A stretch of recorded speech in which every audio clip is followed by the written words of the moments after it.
Miss Mastro, your volume keeps, yeah, your microphone keeps getting unmuted and I hear a lot of feedback. I'm not sure if that's happening automatically or if you're choosing for it to become unmuted.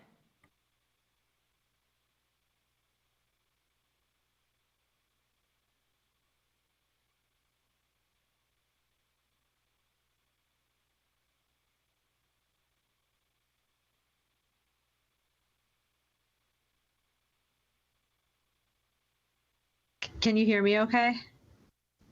Yes, I can hear you well now without the feedback. I don't know why it kept unmuting and doing that, but So, yeah, I have these two mute buttons on here, and so that's what I was kind of confused about. So I just want to make sure that if I'm going to press mute now, that you don't hear me. So, yeah, I don't hear you right now, so you did click the right okay. one. So okay, just checking. Yeah, now I'm going to turn it back off. Thank you. No problem.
Forget to.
Good afternoon. Before this hearing begins, I'd like to remind members, per guidance of the House of Attending Physician, to please continue wearing masks when not speaking if you are in the committee room.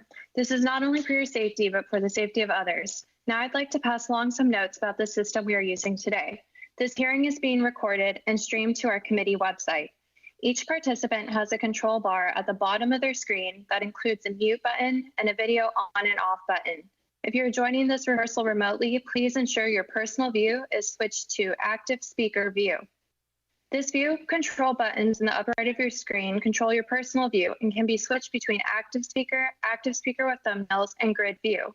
This is your individual view and will not affect anyone else or what the public would see during an official proceeding. Please note that the system's active speaker view will automatically switch to your camera a few moments after you begin speaking. A timekeeper will monitor the time for this hearing. For members joining in the committee room, the timer can be viewed on the dais. For members joining remotely, please change your personal view to active speaker view. You can pin the timer by right-clicking or hovering your cursor over the timer and pressing the thumbtack icon. If you would like to insert something into the record, please have your staff email the document to full committee staff. In a moment, the host will mute all participants other than Chairman Barra. All participants are asked to keep themselves muted when not actively engaging in the discussion, which should help limit echoes or other disruptions.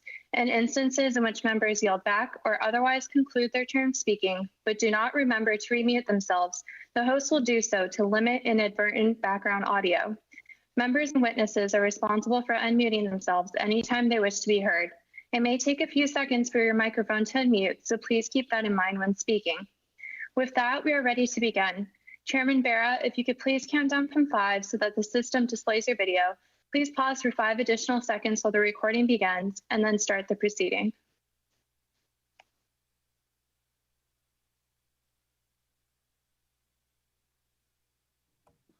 5, 4, 3, 2, 1.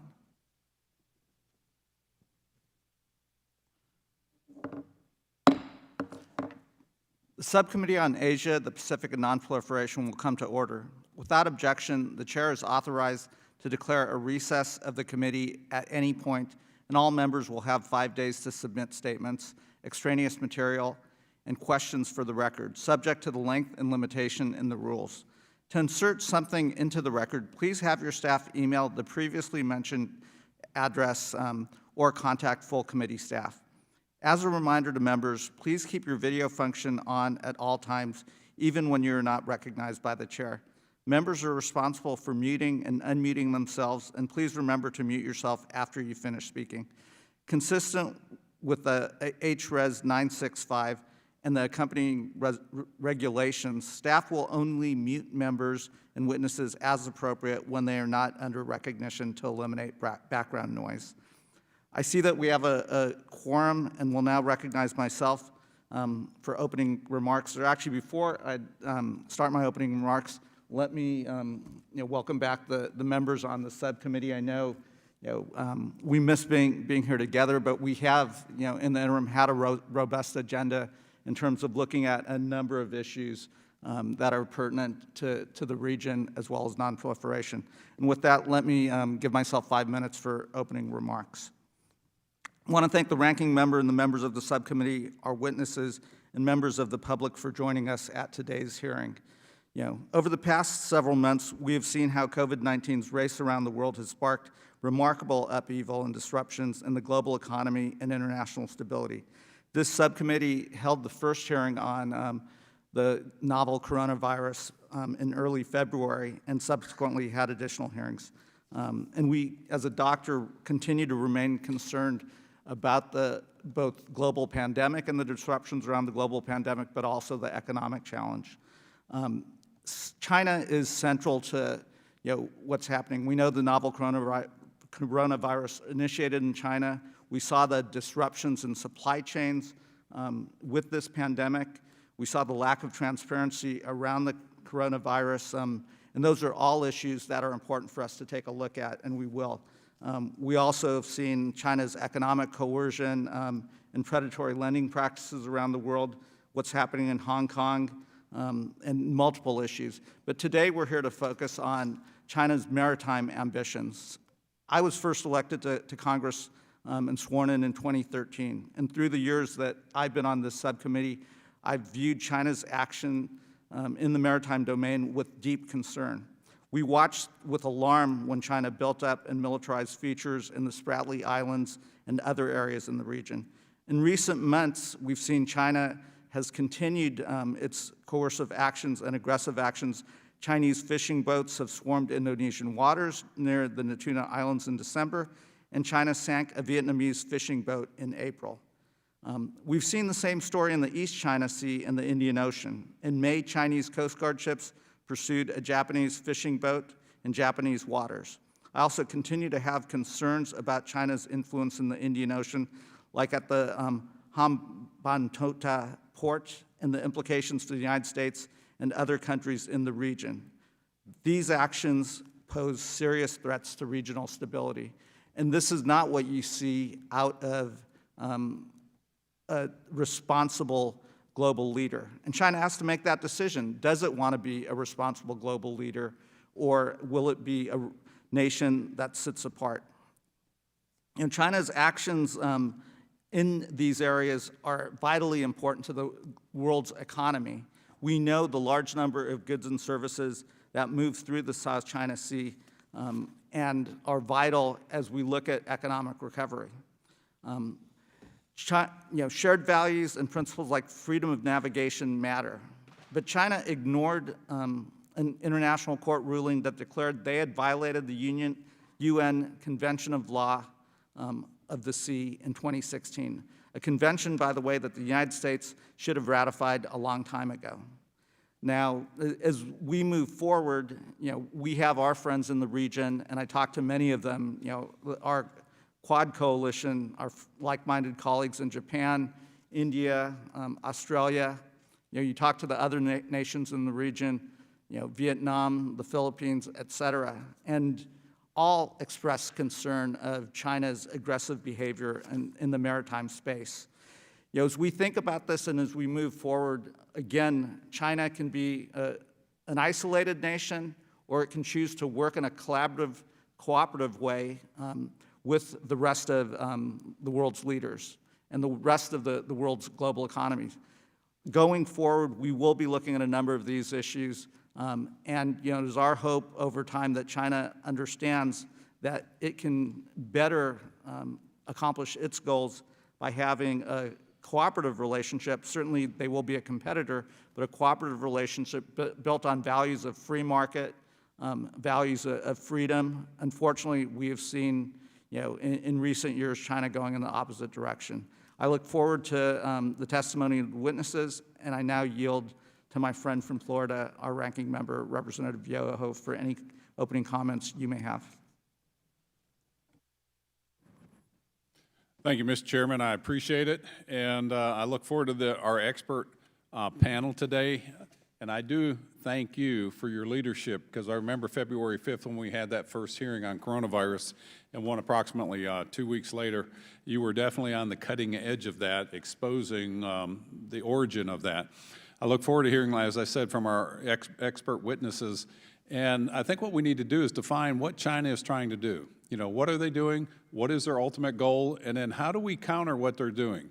When you look at what China has done, they have encroached on so many nations of the ASEAN bloc of nations, whether it's the Philippines, the Vietnamese, Brunei, the list goes on, Malaysia, Indonesia, not just on their sovereignty of their land, but their EEZ zones where they do their commercial fishing, explore for minerals off the coast that belong to those nations.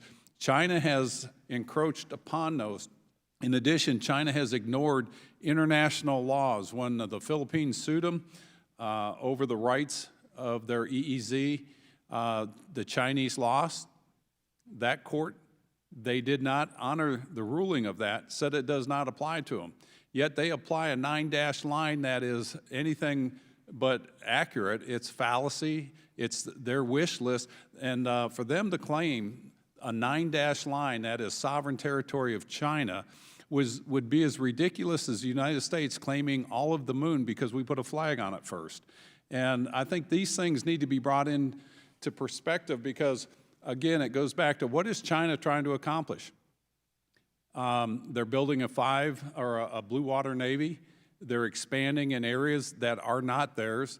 They have lied to not just us and to President Obama and the previous administration about militarizing those dredged land masses in the South China Sea and the East Sea.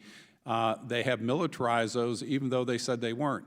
And so when one looks at what they are doing, their expansion of what they're doing, it looks like they are looking to claim and take over land masses that do not belong to them.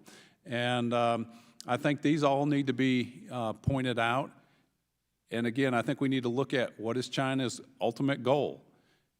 And then we need to call them out on this. And the way that we can do that is you can do it in one of three ways. You can have a conflict, which nobody wants and nobody's advocating. You can have economic pressure put on China. And then there'll be the humiliation action. And I think humiliation, regardless of what China does, is going to come to them. But I think the best way to deal with this is through economic actions, and it should not be the United States alone. It should be all nations affected by this, because all nations are going to be affected by China's aggression in that area. And if we do these things, we can have peaceful resolutions, which is the ultimate goal of all of us, and open and free trade. And with that, Mr. Chairman, I'm going to yield back, and I look forward to hearing from our witnesses. Thank you, Ranking Member Yoho. I will now introduce our witnesses.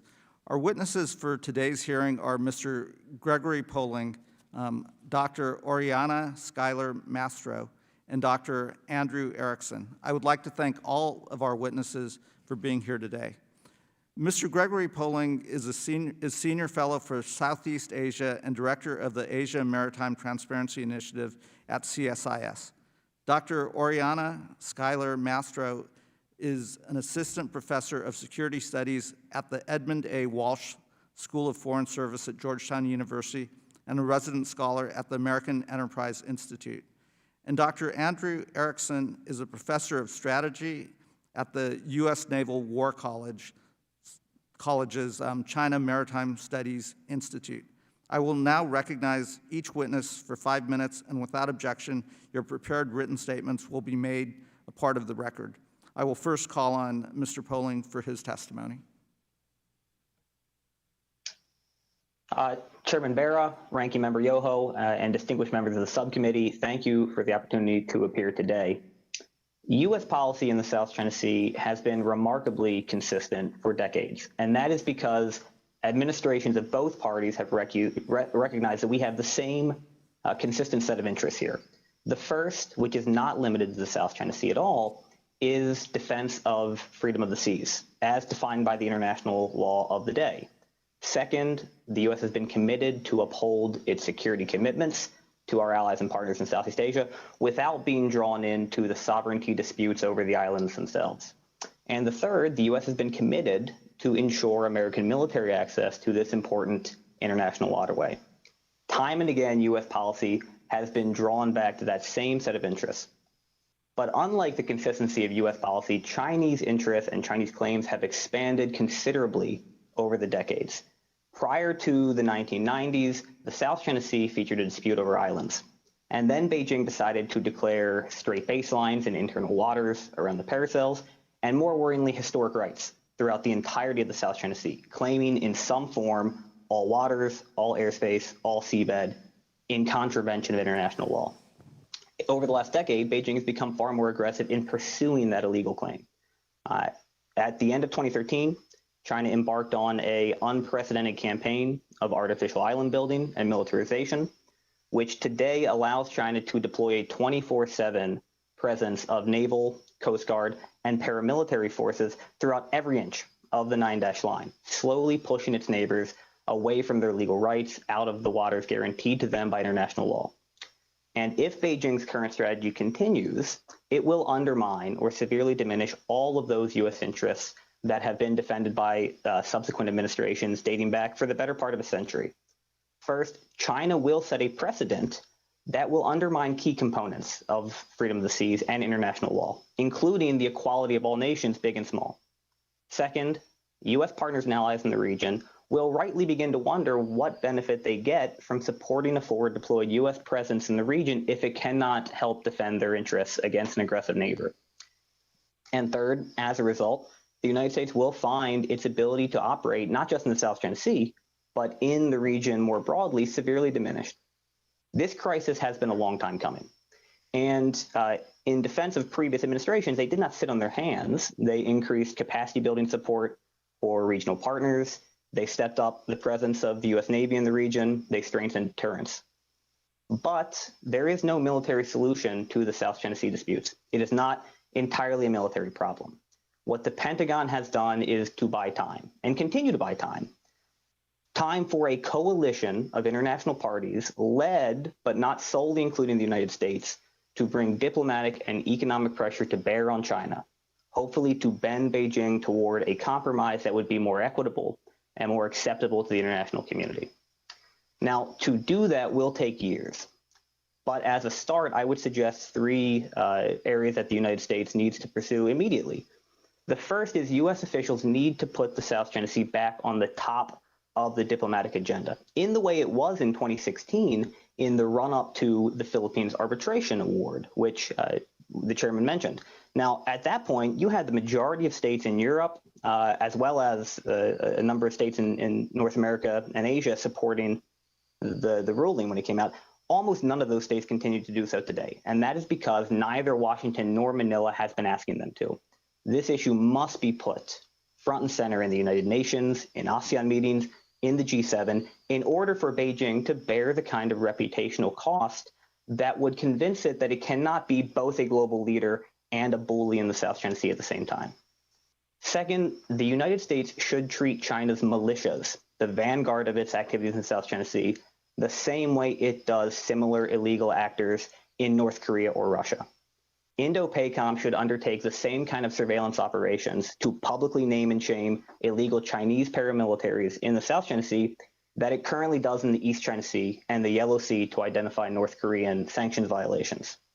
It should also identify the networks of government and business elites in China that support the militia, target them for sanctions, try to ban them from access to international financial markets, the same way the United States treated Russia for its support for paramilitaries in the Ukraine.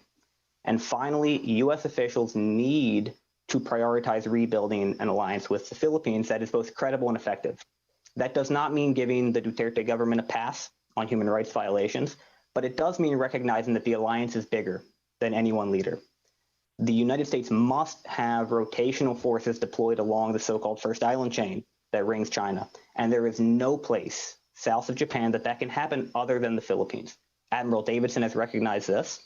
The United States might not be able to do that under Duterte, but we must prevent further erosion of the alliance, and we must prepare a plan for a post-2022, post-Duterte Philippines that will allow us to re-engage. That concludes my testimony. Thank you again for the opportunity. Thank you. Now we'll call on Dr. Mastro. Chairman Bera, Ranking Member Yoho, members of the subcommittee, thank you for the opportunity to share my views on China's maritime ambitions today. China wants to become a maritime great power. This is a term that Chinese President Xi Jinping uses as part of his national rejuvenation rhetoric.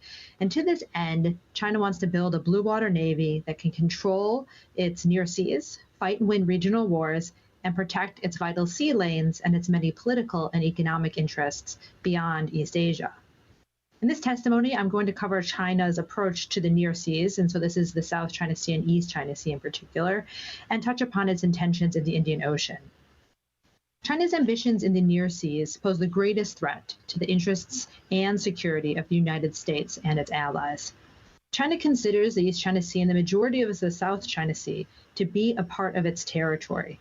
China does not accept or respect Japan's sovereignty claims in the former case, or Brunei, Indonesia, Malaysia, the Philippines, Taiwan, or Vietnamese claims in the latter case. In China's ideal world, Beijing would enjoy sovereignty, which means absolute control and a monopoly over the use of force in these waters. And this would entail the exclusion of the United States military from these waters. In the short term, China realizes that these goals are unrealistic, and so I think it's best to characterize their current ambitions as establishing sovereignty over the disputed islands and gaining the power to dictate the rules and regulate all activities in the surrounding waters. This means that countries would have to obtain Chinese permission to operate there. China's maritime ambitions in the East China Sea and South China Sea are detrimental to U.S. and allied interests, mostly because of these ultimate objectives of control. China has rarely relied on use of force directly or military coercion to achieve its goals. Instead, it prefers to employ positive inducements and non-military tools like economic, legal, or political tools, as well as gray zone activities, which are activities that allow a country to stay below the threshold of overt military action to secure gains without provoking a military response. In other words, even if we convince China to change their behavior, how they're pursuing their ambitions, this is still a threat because of the ultimate nature of what they're trying to achieve. In the Indian Ocean, China has different ambitions. Under Xi Jinping, their maritime ambitions have extended beyond the near seas. For the first time in 2019, the Defense White Paper called for the transformation of the Chinese Navy from a near seas defense navy to a far seas protection navy. And China also designated maritime interests as the same level of importance as territorial integrity. I think China currently aims to be able to operate in the Indian Ocean and beyond, but it does not aspire to prevent others from doing so as it does in the near seas. In these waters, China's ambitions are currently driven primarily by the desire to protect strategic lines of communication and its economic and political interests. For example, just last year, more than 166 million Chinese ventured abroad for tourism. We also know that 80% of China's oil passes through the Malacca Strait, and with One Belt, One Road, China has more and more commercial and economic interests to protect. China is more flexible in the Indian Ocean because it's not engaged in territorial disputes there.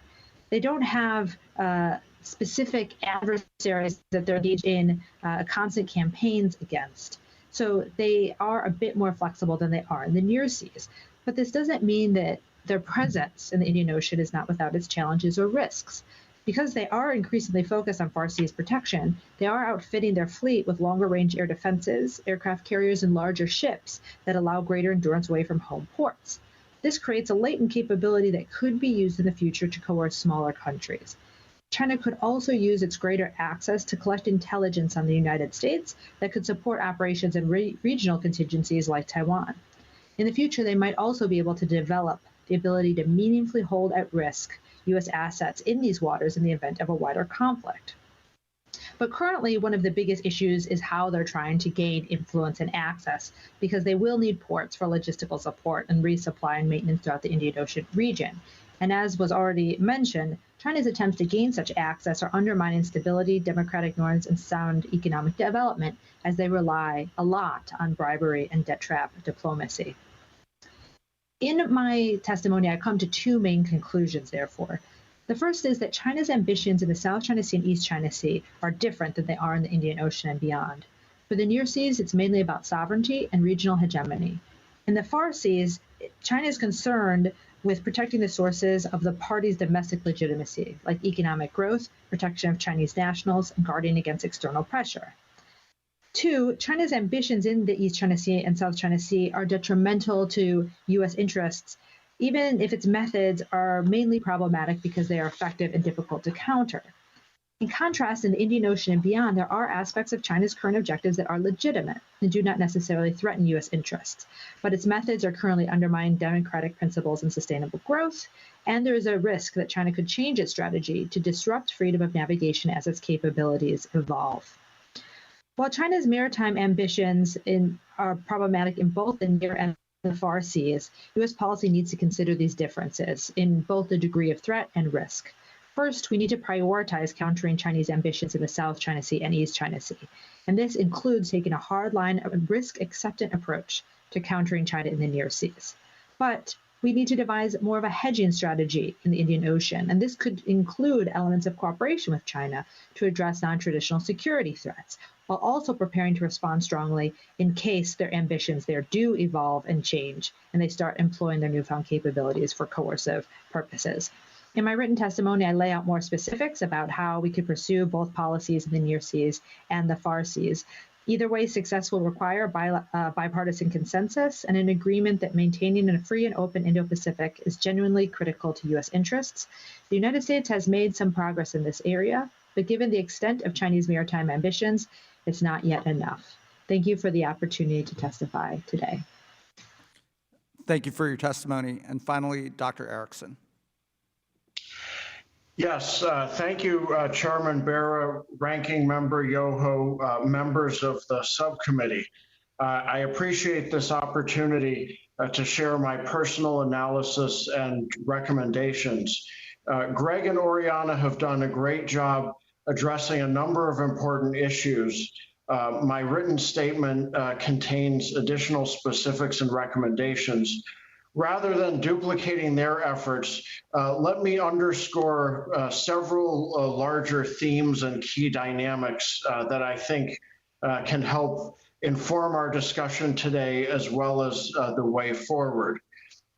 China under Xi Jinping has what to me is clearly the most assertive and ambitious national strategy of any great power today. This includes the unification of claimed territory and commanding respect and deference at home and abroad. A major problem with this forceful and ambitious approach is that these goals run roughshod over the rights and well-being of millions, as well as the freedom of non-Chinese societies. They have great potential to jeopardize the peace of China's region and also the rules and functions of the international system on which all of us depend. Today, in many ways, Hong Kong is ground zero of this struggle. There are additional tensions and challenges in the near seas, as my colleagues on the panel described. However, even worse, if the United States and its allies and partners do not counter China's coercive envelopment of formerly free peoples and places, there will be much worse to come. This coercive envelopment has a strong geographic pattern to it. Since the Chinese Communist Party took Beijing in 1949, it systematically extended a cordon of control and coercion in concentric circles radiating from the capital across China's heartland. And now, at present, the major focus is remaining unresolved disputed claims in the near seas. That's why that's rightly a major focus of our discussion today. Here, there is a similar process of envelopment, coercive envelopment, albeit at sea rather than on land, as in the case with the tragedy occurring in Hong Kong right now. At sea, as my colleagues have mentioned, China uses 3 sea forces. I must emphasize, each of these are a component of China's armed forces. The People's Liberation Army Navy, the China Coast Guard, and the People's Armed Forces Maritime Militia. Each is the largest such force in the world in terms of numbers of ships. Now, we could have a long discussion about exact comparisons and qualities and capabilities of ships. And in some cases, you could argue vis-a-vis the U.S. Navy gold standard, it is an apples to mandarin oranges discussion. Nevertheless, in these vital contested sea spaces, presence matters. The ability to be present matters. The ability to be there to decide whether to or not to engage in various options matters. And here's where China's overwhelming and still rapidly growing numbers are posing very significant challenges for our efforts to keep the peace and the stability in the region. In the naval dimension, for example, while many advocate a U.S. Navy of 355 plus ships, both manned and unmanned, China already has its own fully manned Navy of 360 warships, according to data recently released by the Office of Naval Intelligence. And the projections get more disparate over time out to 2030. China has the world's largest coast guard for by a very large margin. So when it comes to efforts at coercive envelopment in the near seas, these numbers are one of the many factors that we are going to have to address. I would be very happy to elaborate on all these issues, but I want to close by underscoring the challenge of Chinese efforts at coercive envelopment in prioritized areas for sovereignty, projection, and assertion. That is really one of the greatest challenges of our time. Thank you. Thank you for your testimony. I will now recognize members for 5 minutes each, and pursuant to House rules, all time yielded is for the purposes of questioning our witnesses. Because of the hybrid format of this hearing, I will recognize members by committee seniority alternating between Democrats and Republicans. If you miss your term, please let our staff know and we will circle back to you. If you seek recognition, you must unmute your microphone and address the chair verbally. I'll start by recognizing myself for 5 minutes. Mr. Poling, you mentioned that we need to place this issue at the top of our agenda. I think both the ranking member and myself, for purposes of this subcommittee, do place this issue close to the top of our agenda and recognize the urgency of addressing it now as opposed to several years from now because of the possibility of a kinetic conflict. If we think about the U.S. approach to this region in the post-World War II era, I think we can be very proud of what we did in helping rebuild Japan, creating an economic powerhouse and a competitor, and defending the Korean Peninsula, but also seeing the Korean miracle, an economic competitor, watching the tremendous growth of Singapore, Australia and New Zealand and others in the region, and now watching the subcontinent of India develop. All of these are democracies that share free market principles, share the freedom and principles of democracy. And in fact, we can take credit for helping China develop its economic prowess. But we haven't seen China move in that direction of values-based individual liberties, free markets, et cetera. Maybe this is a question for Mr. Poling. I've always characterized China as if you give them an inch and don't stop them, they're going to take a foot. If you don't stop them at a foot, they're going to try to take a yard. If you don't stop them at a yard, and that is why I was so concerned about their initial building of islands in the South China Sea. Now we've got a bigger problem today because we didn't stop them on the front end. You talked about the importance of creating this coalition of nations, and as I talk to our European allies, as I talk to the countries in the region, they understand they're going to have to live with China, as a global power in the region, but they also are very leery in a way that today that I didn't see previously. If we were to directly confront some of the Chinese paramilitary and actions to stop them today at a time where hopefully we could de-escalate things, what steps do you think China would take if there was a direct confrontation with one of these paramilitaries? Mr. Poling, if you want to take that.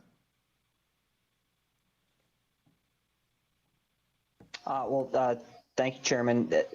I think that most of the value of the maritime militia for China lies in the veneer of deniability, the veneer of civilian activity that it has.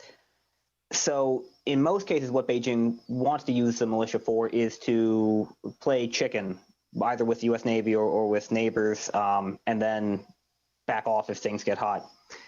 If the U.S. started really unmasking the militia in the ways that I've suggested or that Dr. Erickson suggested, among others, I think what you'd see first is Beijing reacting in kind of the horizontal ways we've come to learn, lashing out with economic sanction against not just the U.S., but especially smaller parties who might support us, Vietnam, the Philippines, et cetera.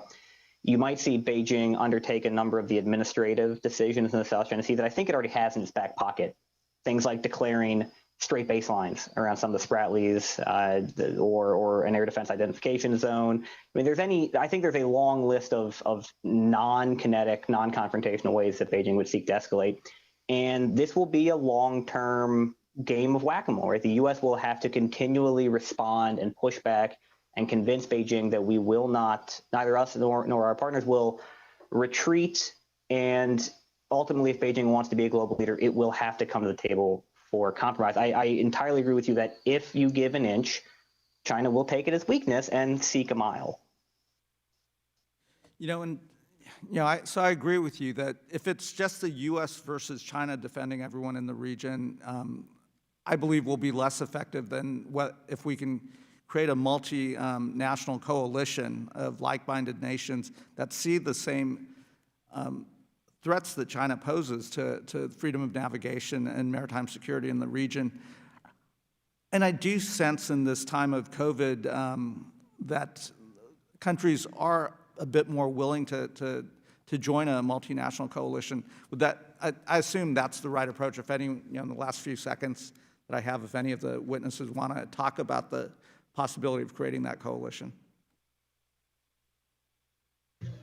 Chairman, if I can just add that I think the important thing is to start with diplomacy. If we don't have active diplomacy, if we don't rank this as high as like the Middle East peace process, then we're not showing countries it's really important. So why should they take the risk to do FONOPs or other military activities with us if we're not even willing to sit down and have a big summit with Southeast Asian countries to do it? So I do think we do have to start with the diplomatic aspects of this. Great.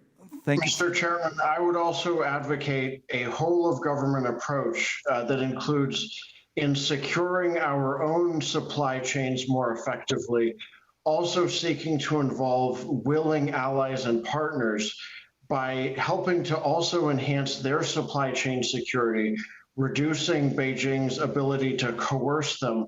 We can then increase the chances that they'll feel willing and able to join us in some of these important maritime endeavors. So that's another dimension I would like to call for cooperation. And then I think there's a strong interest in building on that. Great. Thank you. And I notice I'm out of time. Let me recognize the ranking member, Mr. Yoho. Thank you, Mr. Chairman. I appreciate all the expert testimonies, very enlightening. Mr. Poling, you brought up a statement that you said the previous administrations, not to point fingers at anybody, didn't really drop the ball, or they kept doing things. But is it not true that we stopped freedom of navigation operations and then they got started again under President Trump? So it is true that the Trump administration has increased the frequency and routine nature of freedom of navigation operations. They were never stopped. The problem was in 2015, following testimony in the Senate Armed Services Committee, the question of freedom of navigation became much more public. And that led to, I think, a lot more self-flagellation and concern within the Obama administration about when they should be done and how they should be done. Prior to that, they happened quite regularly, and so I think the Trump administration. It was my understanding that we went to peaceful navigational purposes versus freedom of navigation with our military ships doing the war games. I remember it pretty clearly because we wrote a bill that got incorporated into the NDAA. I just wanted to point that out because I think if we show just a pullback of any, that vacuum gets created and it gets filled by somebody else. Let me move on to something else, and I appreciate, again, your expertise.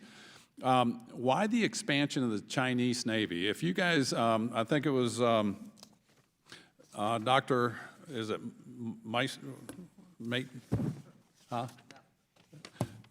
Mastro, you were saying that China is doing that to protect their interests. But what interests have changed that haven't been there for the last 70 years? The land borders haven't changed. The only thing that I've seen change is China's claim to land borders erroneously. What's your thought on that? Thank you for the question. The first thing on the expansion of the Chinese Navy is that that is primarily for regional contingencies.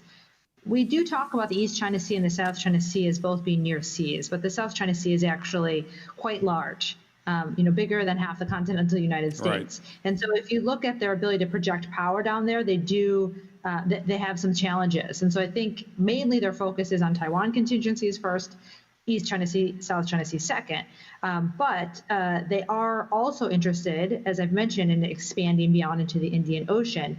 And I mentioned the economic and political interests because those actually did not exist previously. So the number of Chinese nationals overseas, for example, is a relatively new phenomenon. I wrote a paper about it maybe about 8 years ago, and you have tens of thousands of Chinese companies operating now in the Indian Ocean region that weren't there before, that we have seen an uptick because of One Belt, One Road as well. And also China used to not be so reliant on oil and energy from outside, and now they are one of the top importers, and they rely on the Malacca Straits for that. So they do have increased interest in vulnerabilities. I understand it, but I don't see any country challenging China as a nation. Nobody's trying to attack them, and what I see is an overreaction, not overreaction, but an over-aggressiveness of China. And it gives pause to think, why are they doing that? It's because of what I see. It's because of the aggression that they're doing and the false claims that they're laying to land. To call those land masses islands, I think gives them an air of legitimacy. They are not islands. They are land masses that they have taken. A rhetorical question I want to ask, do any of the ASEAN bloc of countries have the capacity to stand up to China? Does anybody want to weigh in on that?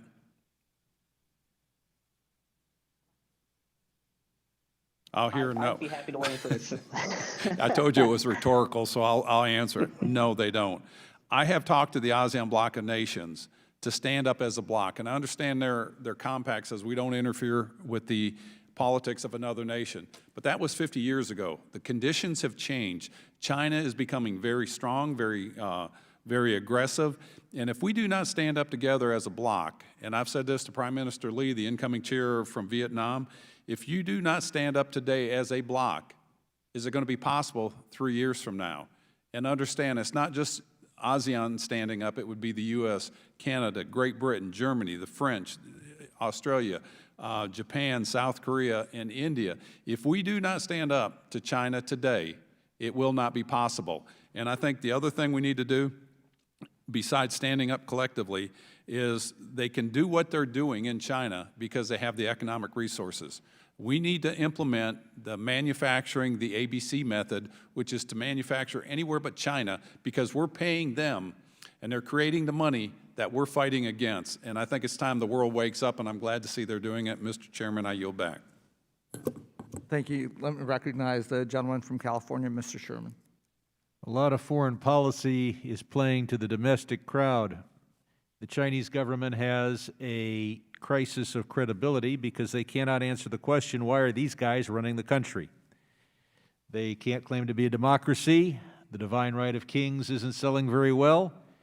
And they got power by claiming to be the vanguard of the proletariat, but I can't say that without laughing.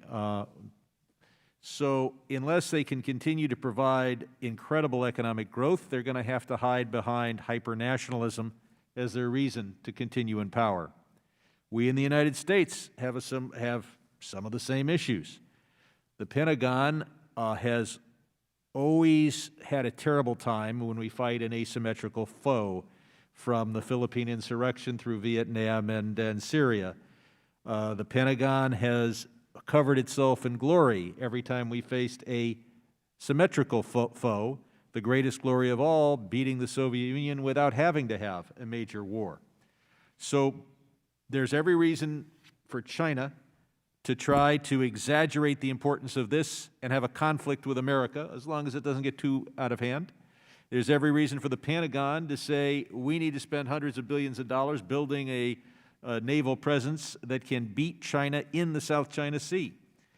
And yes, this is a priority. But remember, we have some other is it more important priority than the fact that the Ukraine is occupied, or parts of it? Is it more important than the independence of the Baltic states? Is it more important than the attack on the Ladakh region of India by China recently? Is it more important than the Uyghurs being held in, a million of them being held in camps? We've got a lot of priorities. And to put this in context, I've often heard it argued that these islands are critical because there's trillions of dollars of trade that goes through them. That's all trade in and out of Chinese ports, and a few oil tankers that could stay out of the region if they chose to by detouring just a few miles. So these islands, this maritime issue is of great importance, but we have many things of great importance. And one thing I don't want to see is to see this maritime dispute be used to justify a huge increase in our military budget or anything that would bring us close to war with China on their home ground. Now, one of the things that is of concern is the law of the sea, and China is violating it. We, however, have not ratified the United Nations Convention of the Law of the Sea. China has. And while the law of the sea is very important to us, there are literally scores of maritime disputes around the world in which one country or another is unwilling to have to follow the law of the sea. Cyprus is suffering from that based on what Turkey is doing.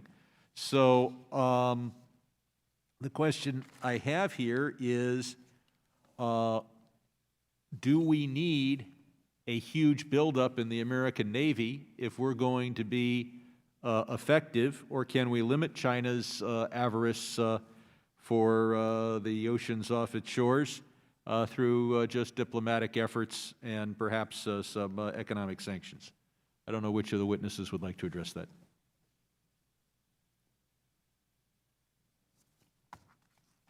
I can go first, sir, Yes. if that works. So I don't think, I think you are absolutely correct that a buildup of the American Navy would not be enough, because as I mentioned in my written testimony, China is relying extremely heavily on legal, economic, and political means to get what they need. And so ratifying, the UN Convention of the Law of the Sea, trying to get other countries in the region to maybe If I not. can interrupt, would that be in our interest to ratify that treaty?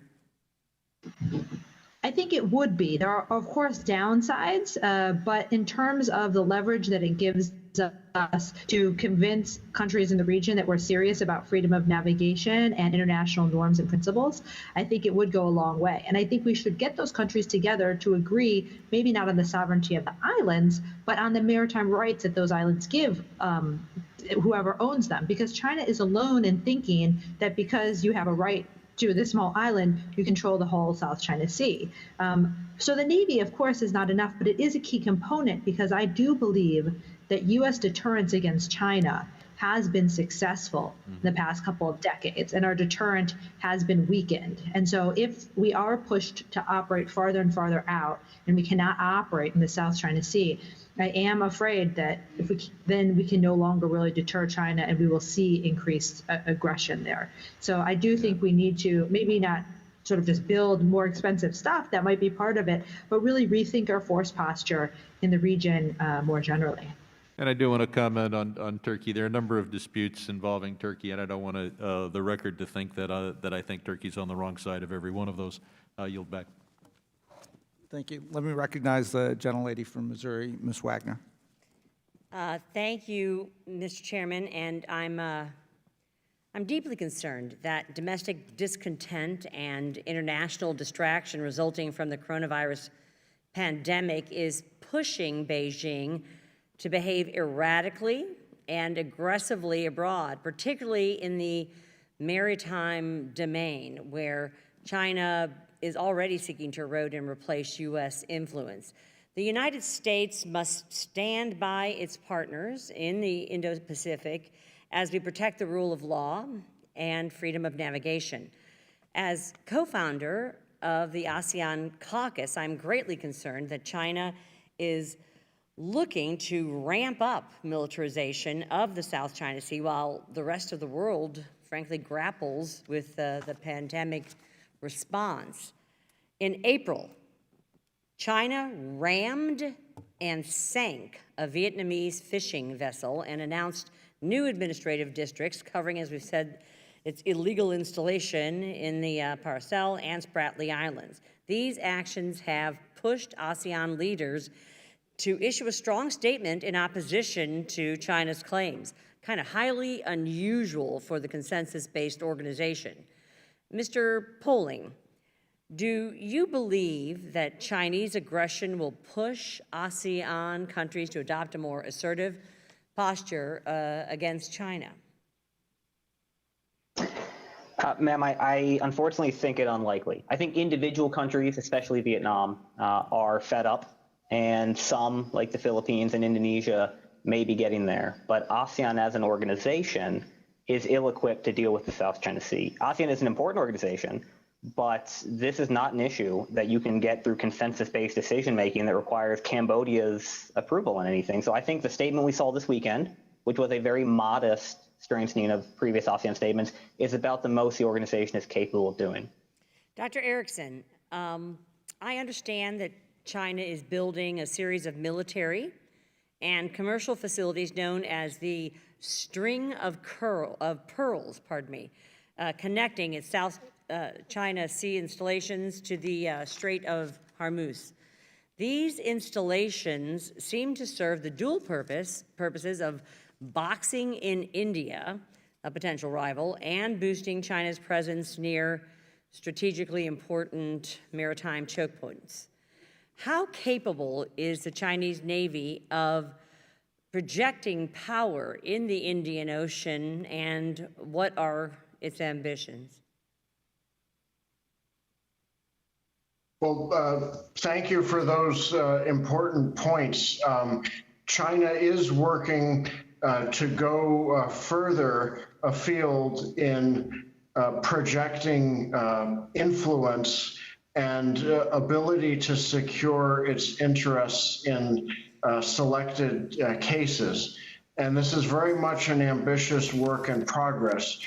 We see concretely already a naval base in Djibouti. And as you rightly pointed out, there are a series of other ports where sometimes it's unclear what the ultimate purpose is, but clearly there's extensive Chinese involvement and ample potential for upgrading. I think we need to keep a very close eye on this. I think our regional diplomacy with the countries concerned will be essential. But I do think it's important to note, as Dr. Mastro did, that this is a different type of effort on China's part from the hard-edged sovereignty advancement efforts in the East China Sea and the South China Sea.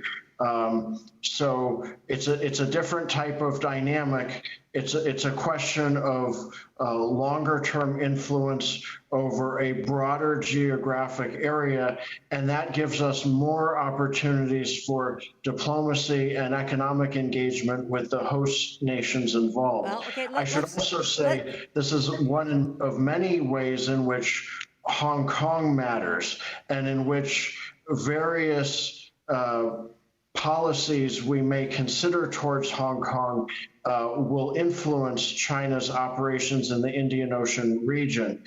There are various Chinese commercial conglomerates engaged in the construction and operation of these ports that may seek favorable treatment for their business interests in Hong Kong courts. That's something to keep an eye on, and that might be a place of important information gathering and leverage. I'm running out of time. I agree with you. I also think that we have some opportunities, Dr. Erickson, to work closely with India Yes. and to make sure that we improve our U.S.-Indian maritime cooperation and deepen our ties between perhaps our navies. So I am out of time. I yield back, Mr. Chairman. Let me recognize the gentlelady from Pennsylvania, Ms. Houlihan. Thank you. Thank you to the chair. And I want to follow up with Dr. Erickson. I was hoping that you might be able, sir, to discuss the Chinese Coast Guard, specifically in their activities in the South China Sea, to see if you could enlighten or shed some light on whether or not these new and increased operations are a threat to the U.S. interests and to our security. Thank you for the excellent question. China's Coast Guard really in many ways is almost like a second Navy. It's by far the largest in the world in terms of numbers of ships. And while many of them are capable of far-ranging operations, the vast majority of China's more than 1,000 Coast Guard ships are deployed generally near to China. Unlike Coast Guard such as the U.S. Coast Guard, China's Coast Guard has a very important sovereignty advancement mission. And China's Coast Guard, by recent organizational changes, is now formally one of China's one of China's armed forces, as I mentioned before. So there's a hard-edge sovereignty advancement mission that it has that is very different from how the U.S. Coast Guard pursues its operations. Combine that with the sheer numbers and the increasing capabilities of this force, as well as some of the capabilities and limitations and capabilities of China's neighbors in ASEAN, as has been discussed extensively here. And this is a real problem for regional security, stability, and the rules and norms that would be optimal in making this region peaceful and prosperous. This is a significant problem. It's one that we can ameliorate through improved partner capacity building and cooperation with our allies and partners in the region. Japan is also making good contributions here. We can work to do more with Japan and support Japan's own efforts, and maintaining the maritime presence that we can in the region will likewise be important to not allow a vacuum that China can exploit. Finally, I am in favor of the U.S. Coast Guard's increasing presence in the Western Pacific and including in the East China Sea and the South China Sea. While the numbers on that will not be huge, it does involve a set of unique capabilities and cooperative efforts that I think will be very useful to the larger set of things we need to do here. Thank you. I really very much appreciate that answer, a really very complete answer. For Dr. Mastro, in the minute and a half or so that I have, I was wondering what are the current U.S. and Chinese diplomatic initiatives to reduce the risk of military escalation in the South China Sea? How are our current established agreements being maintained and being strengthened? And what are the diplomatic gaps that you might see that could use further attention and dialogue between those two countries, our two countries? Thank you, ma'am, for the question. I think most of our focus when you talk about diplomacy has been on the military diplomacy side.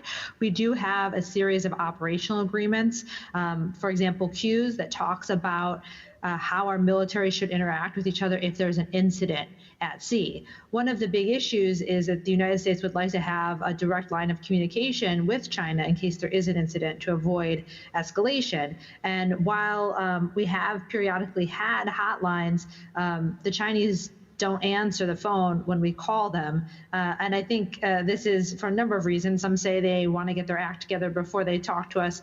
I think that there is a strategic benefit to being silent because it increases the risk to the other side and maybe makes the United States capitulate.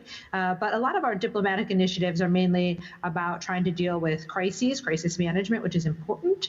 But I do think we need more on this broader strategic side to show China that we want to have a diplomatic resolution to the South China Sea issue and to push back on their interpretation of sovereignty in the diplomatic realm as well.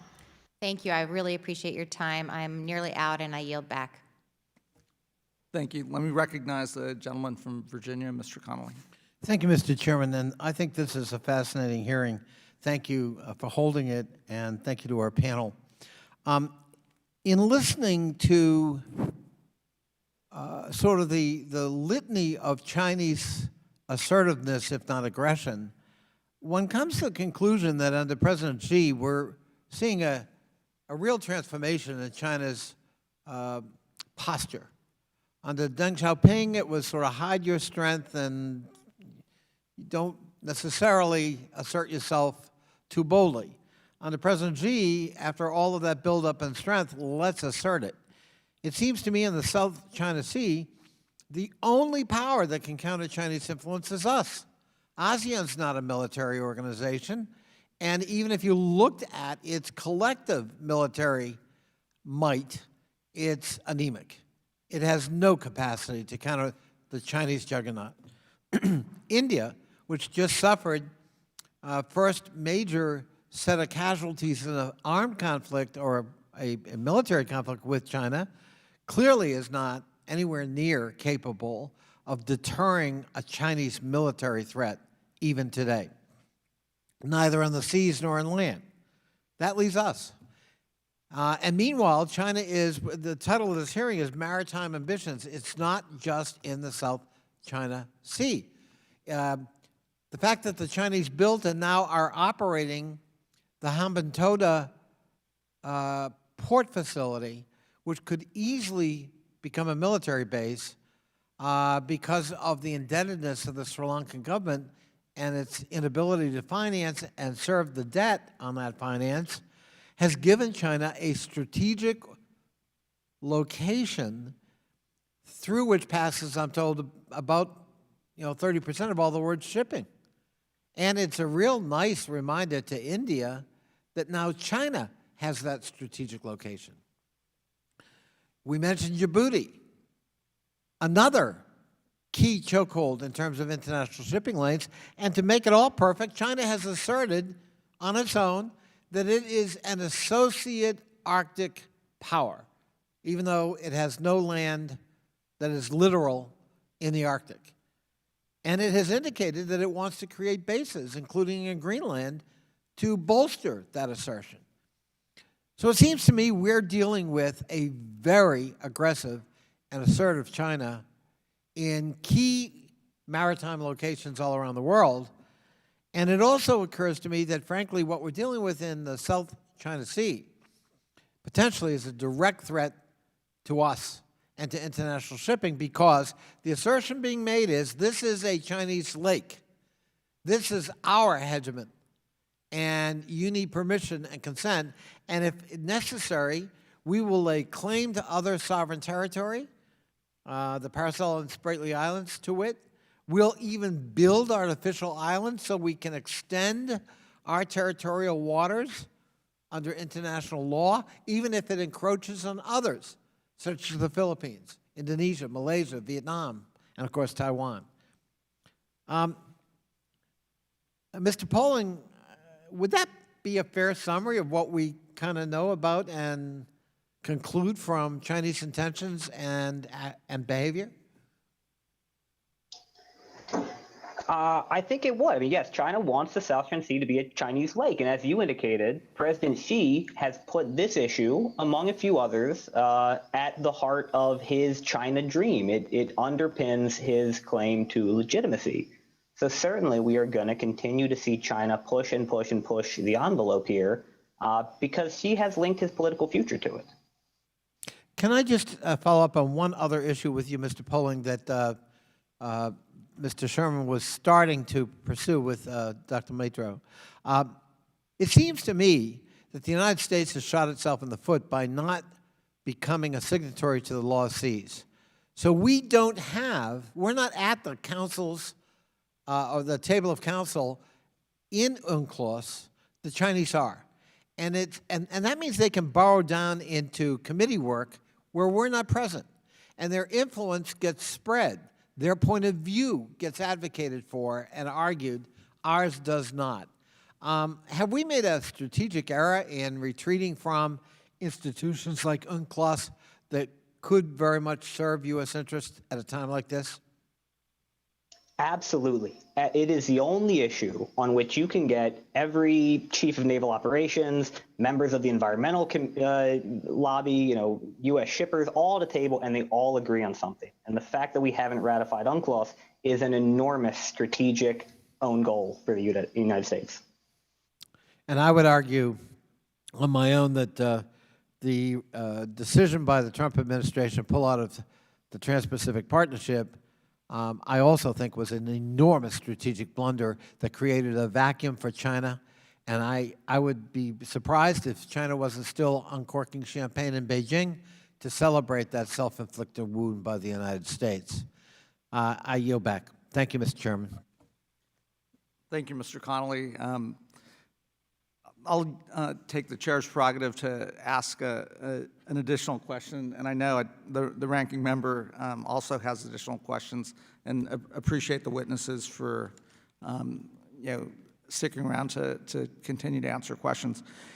I think it was last year this committee had a hearing on the second island chain, the freely associated states, and I know we haven't talked about China's maritime strategy in the second island chain, but if each of the witnesses potentially could touch on from their perspective, we've seen economic coercion there to try to isolate Taiwan, et cetera, in some of the freely associated states.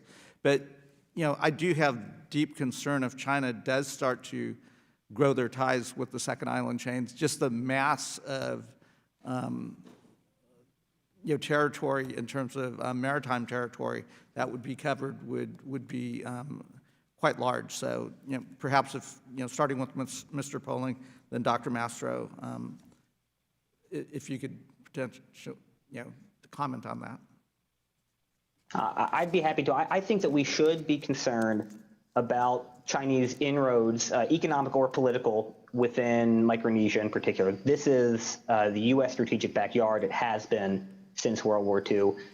It is a place where the U.S. has insurmountable advantages unless we give them up ourselves. So again, it would be an enormous U.S. Failure if we allowed our primacy in the second island chain to slip away. What is needed is vigilance. And so far, we have been vigilant in responding to Chinese inroads. I just worry that our interest in the Pacific Islands is always so episodic that there's always the risk that we look away. And Beijing is waiting to take advantage if we do. Great. Dr. Mastro.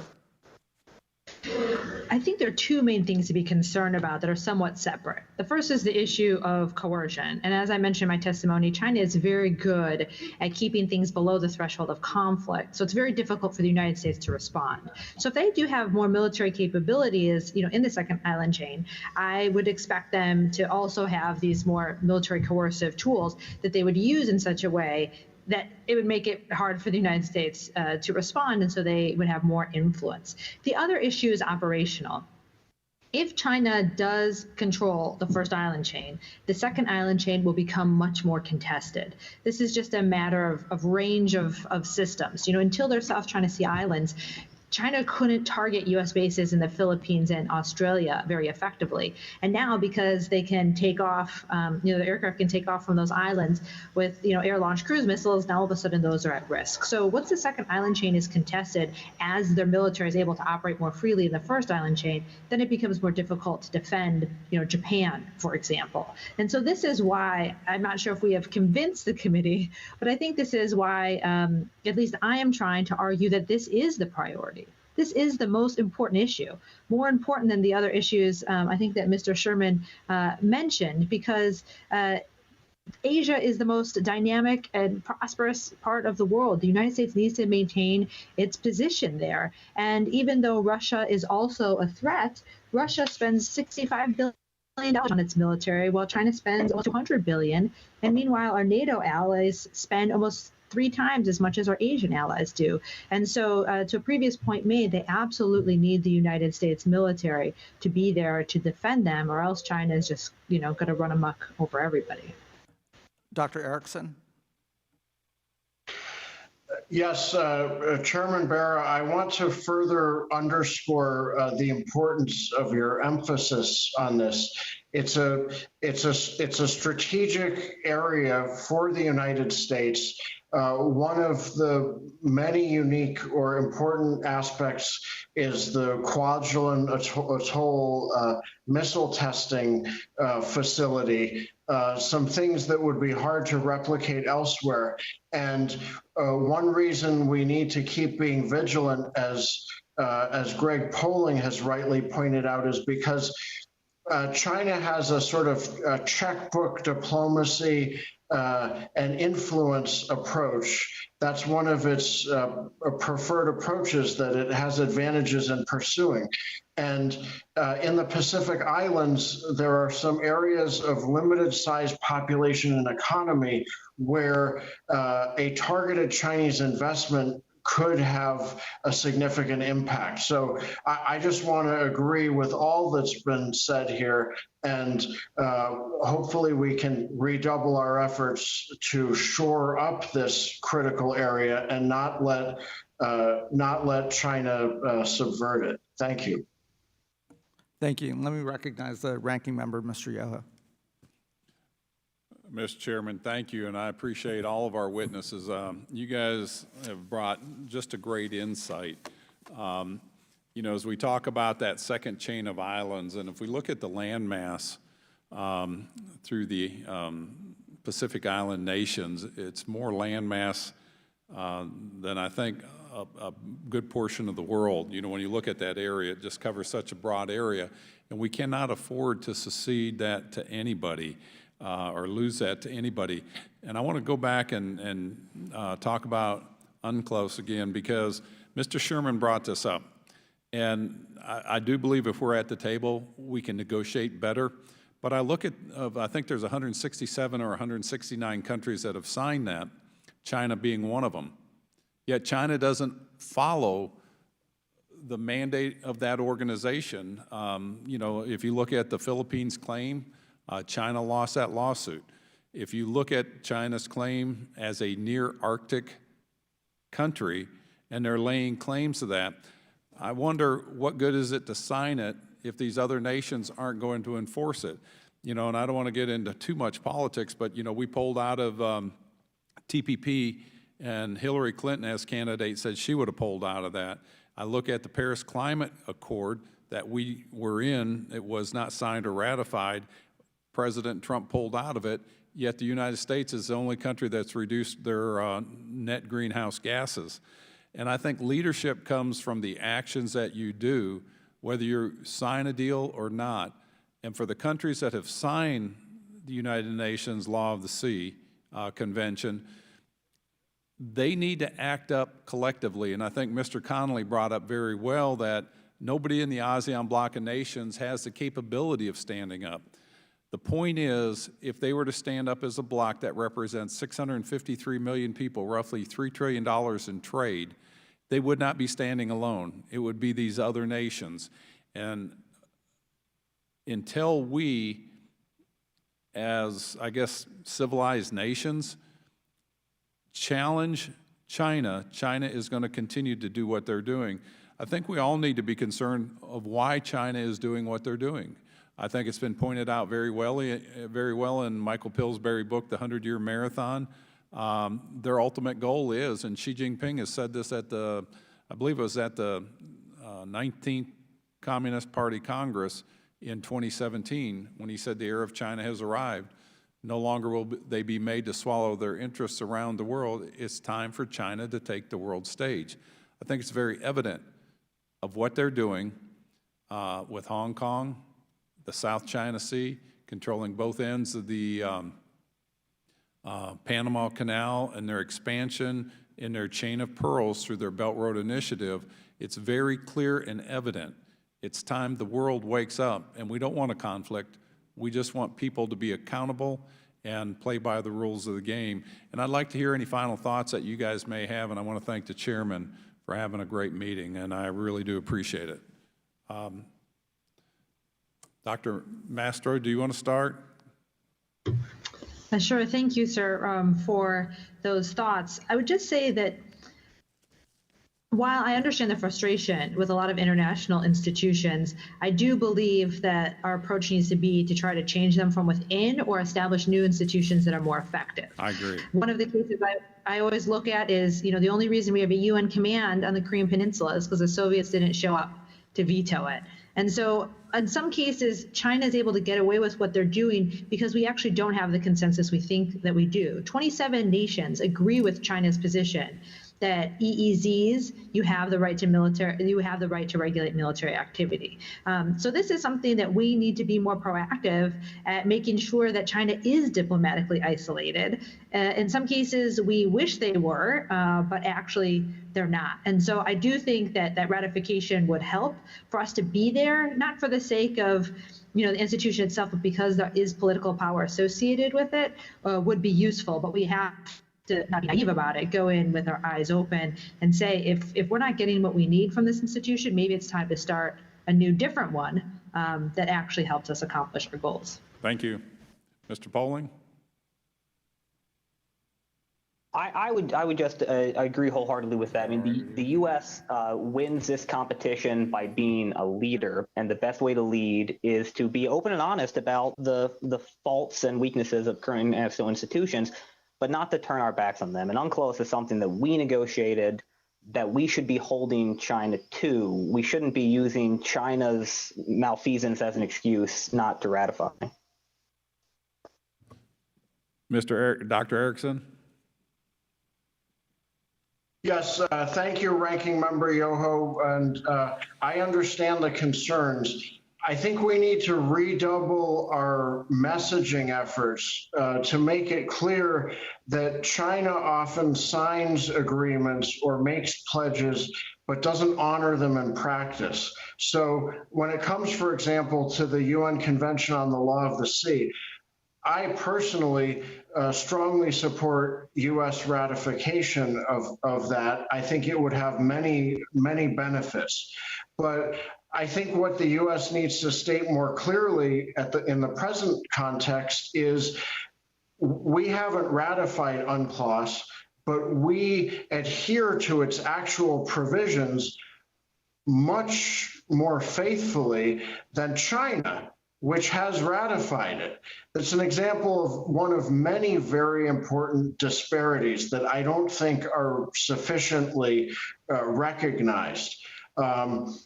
I agree there are sometimes agreements, treaties that haven't stood the test of time or against our interests. I personally have gone on record as saying good riddance to the INF treaty, because if Russia wouldn't comply and China wouldn't join, we shouldn't have our hands tied on successfully deterring Chinese aggression and adventurism in the Western Pacific. Moving forward, I think there are some things that we can build off additionally. As has been mentioned before, Xi Jinping is antagonizing and being aggressive towards so many different neighbors at once. I think that's going to give us opportunities to build better cooperation and coalitions against Xi Jinping's aggression. It's a marked departure from previous Chinese Communist Party leadership, and I think it represents an overextension that we can use in the long run to subdue this negative approach that Xi Jinping is taking. Thank you. I agree with you wholeheartedly, and you justified my point about UNCLOS, and thank you, and I appreciate everybody. And Mr. Chairman, as always, thank you for your graciousness. You're welcome, and I want to thank you to our witnesses for their answers to our questions and their comments. Member questions are now concluded. I'll now move to make a closing remark. You know, I do think this is a top issue, and clearly in the 21st century, the Indo-Pacific region and maritime security, freedom of navigation will increasingly be important and should be at the top of our foreign policy concerns. I also think in the midst of this global pandemic, this economic challenge that we face at a global level does give us a silver lining and an opportunity to to rethink what the multinational approaches look like in the 21st century. The United States can be very proud of what we accomplished in the post-World War II era, rebuilding Europe, helping rebuild large parts of Asia, creating stable free market democracies and allies and friends, and the values, and creating a relative era of peace. We as a planet haven't faced a challenge like this global pandemic that affects all of us, not just one state or one country, but the entire world simultaneously, as well as the economic challenge of rebuilding coming out of this pandemic. And it will give us opportunities, I hope, to create the multinational coalitions of like-minded countries to move us into the 21st century to address these challenges. Now, I don't anticipate that China will rise to the occasion and join with like-valued countries like the United States, our European allies, our Asian allies, and others around the world, but I would hope that they do. And we will always compete economically. That's fine. It's a fair playing field. But we can continue an era of prosperity and peace if we were to build on the values that ourselves and other countries hold so dear in terms of democracy, human rights, and free markets. And also, this was our first hybrid type of hearing in this new era of a pandemic, and I really want to tip my hat to the Foreign Affairs staff, Camila and Samantha, for the work that you did. I think it came off without a hitch, and hopefully this gives us an opportunity as we continue to convene to continue to have more of these hearings, because they're extremely important. And with that, let me recognize the ranking member if he has any closing remarks. Mr. Chairman, I would just say I agree with everything you said, especially with the staff. And I just want to add that China's actions are not those of a responsible wannabe superpower. China will not alter its course or actions in the East Sea, the South China Sea, Arctic, or elsewhere until it meets sufficient resistance to change its behavior. And we can do that together as nations that pull together to just get them to be responsible players. Thank you. Thank you, Ranking Member Yoho. I want to thank our witnesses and the members who participated in this very important and interesting hybrid hearing. And with that, the hearing is adjourned.